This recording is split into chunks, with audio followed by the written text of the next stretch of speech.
இந்த தோட்டத்தினுடைய உரிமையாளர் உயர் திரு ஜி.கே. பிரவீன் சார் அவர்கள் அந்த திருவாரூர் மாவட்டத்தில் பெருகாவாந்தால் என்ற ஒரு கிராமம். சிவனுக்கு இணையானது தேங்காய். தேங்காய் சாப்பிட்டு உயிர் வாழ்ந்தாலே நோய் இல்லை, மனிதர்கள் நீடித்து ஆரோக்கியமாக வாழலாம். அதற்காகத்தான் சிவபெருமான் தேங்காய்க்கு 3 கண்களை படைத்தார். மனிதனுக்கு கூட 2 கண்கள் தான்.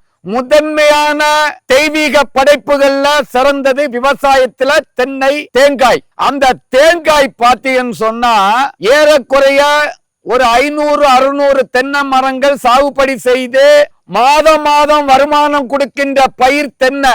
ஆனா நடவு செய்து 7 வருடங்களுக்கு மேலாகியும் தென்னை மரத்துல பாலை தான் வருது, மட்டை தான் வருது.